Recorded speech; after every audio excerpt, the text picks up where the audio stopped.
Bonjour à toutes et à tous. Les Confidences littéraires ont la chance de venir aujourd'hui à la rencontre de l'écrivain Jean-Michel Ganassia à l'occasion de la sortie chez Albin Michel de son dernier roman, Les Terres Promises. Bonjour Jean-Michel Ganassia. Bonjour Nathalie. Je me propose pendant cette petite heure que nous allons passer ensemble d'aborder avec vous votre actualité et votre dernière parution, les œuvres littéraires et les auteurs qui ont marqué et jalonné votre parcours, vos coups de cœur littéraires, cinématographiques plus récents et la musique qui vous accompagne, puis quelques questions ayant trait à votre rapport à la littérature et à l'écriture. Et enfin, dans la dernière partie de notre entretien, je vous demanderai si vous avez un objet auquel vous êtes particulièrement attaché ou pas, et si oui, pourquoi. Et si vous en êtes d'accord, je vous demanderai de nous lire quelques pages de votre dernier livre.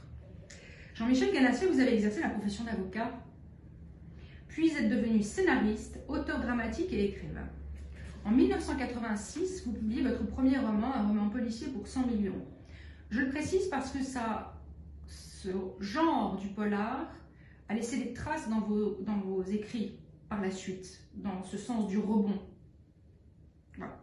Pour autant, votre éditeur Albin Michel présente Le Club des Incorrigibles Optimistes, publié en 2009, comme le premier roman d'un inconnu de 59 ans.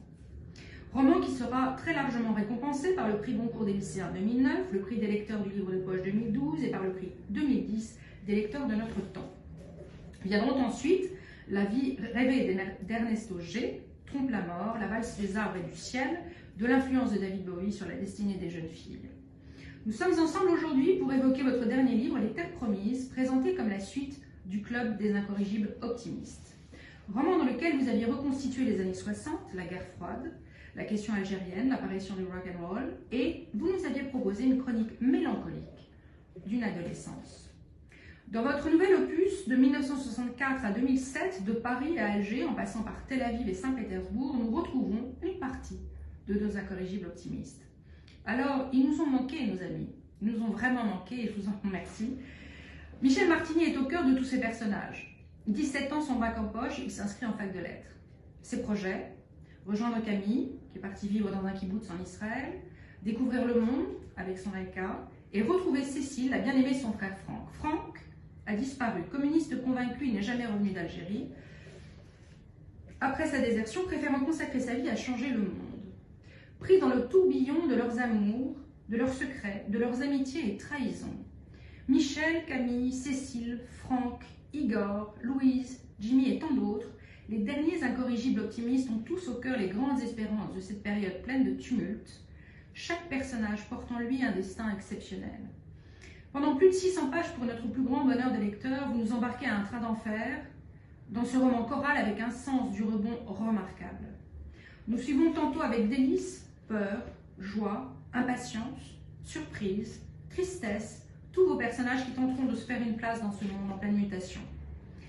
De la décolonisation à l'effondrement du bloc soviétique, des mirages de la société de consommation aux tentatives mystiques, vous retracez avec maestria la fresque vibrante et empathique d'une époque, le récit magistral de nos illusions.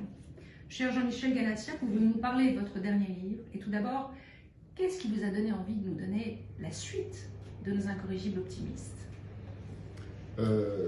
Quand j'ai commencé à... Les incorrigibles optimistes, c'est une histoire qui a occupé une grande partie de ma vie, puisque la première fois où j'y ai pensé, c'est en 1986. Donc vous voyez, c'est il y a longtemps, à la parution d'un livre exceptionnel d'un critique d'art qui s'appelle Alain Jobert, très connu pour la série Palette, et qui montrait les photos truquées. Donc c'était un livre sur le premier grand livre d'art sur les photos truquées. Donc on voyait la photo originale et la photo avec le personnage qui avait disparu. Et à l'époque, moi j'étais scénariste, surtout pour la télévision, toujours à la recherche de sujets, et je me suis dit, ça c'est un sujet en or, l'histoire du type qui fait disparaître les autres, le truqueur, celui qui efface, surtout s'il efface quelqu'un qu'il connaît, quelqu'un qu'il aime. Et pendant des années, je suis resté avec cette idée en tête. C'était un sujet faustien, magnifique.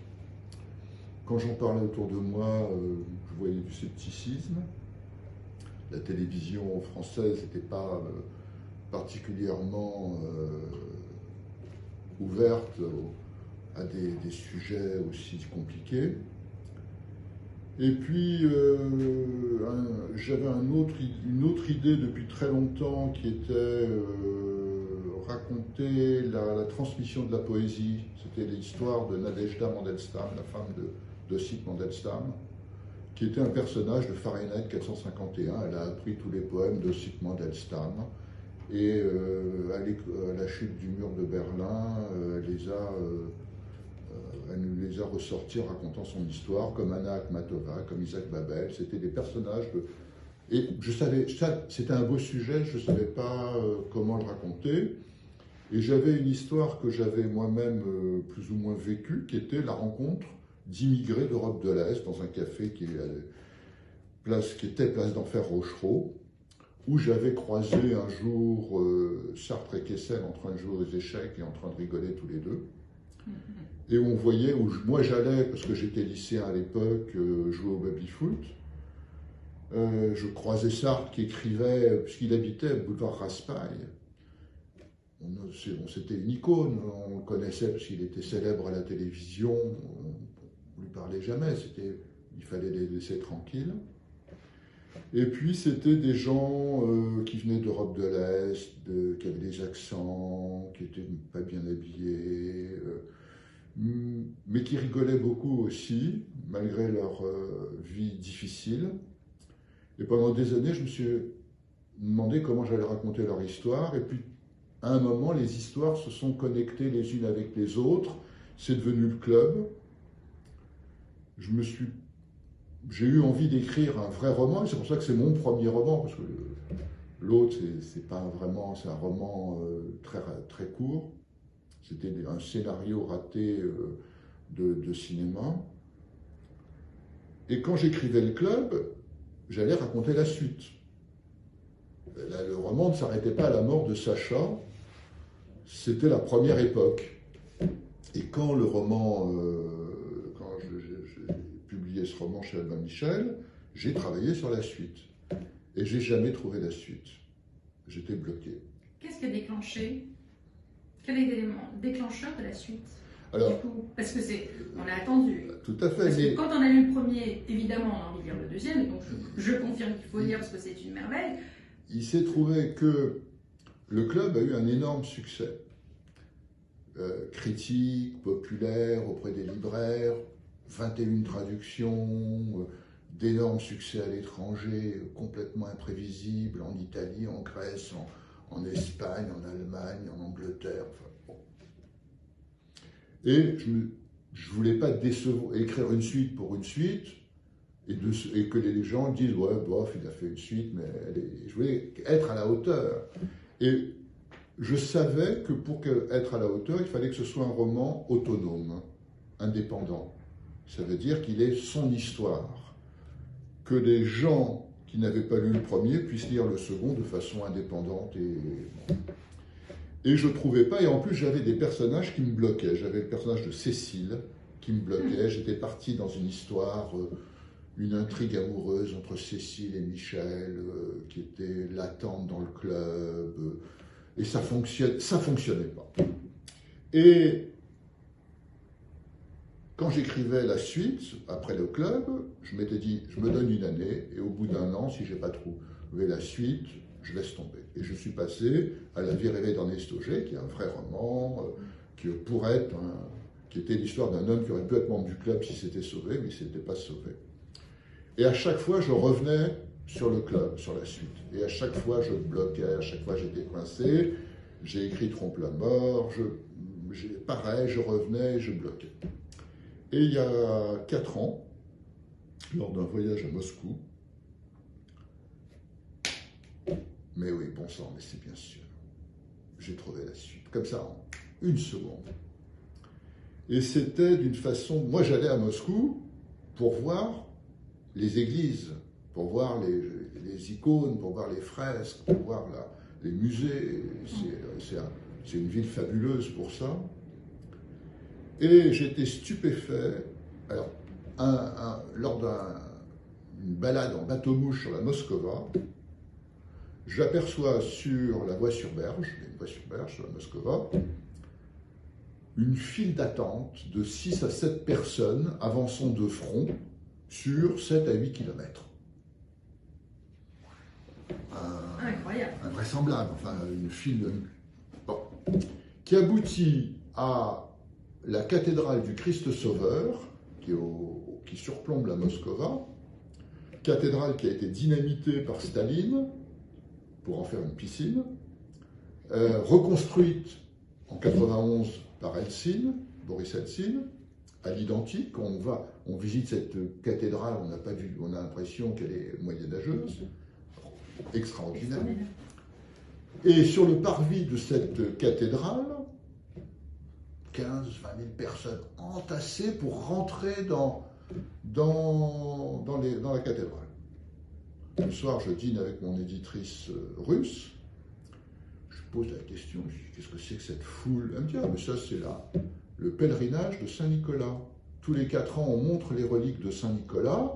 Et cette année, il y a 700 000 personnes pour venir voir les reliques de Saint-Nicolas. Et effectivement, à d'autres, je comprends la raison des centaines de cars qui encombrent la ville.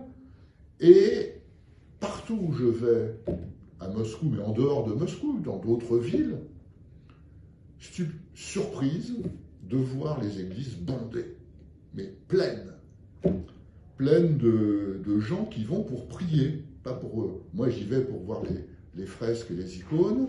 Eux, ils y vont pour prier. Et dans les églises russes, il n'y a pas de chaise, on ne s'assoit pas. Il n'y a pas de banc.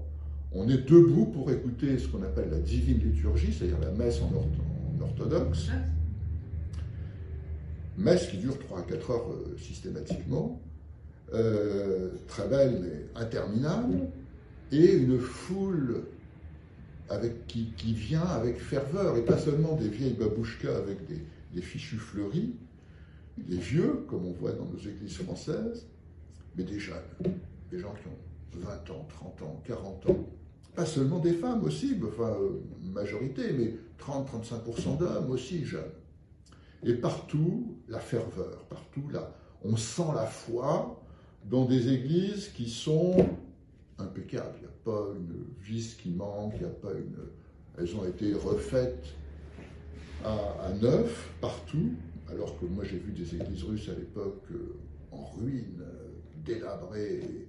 Là, elles sont toutes flambantes neuves. Et je me dis, mais c'est ça le sujet du roman.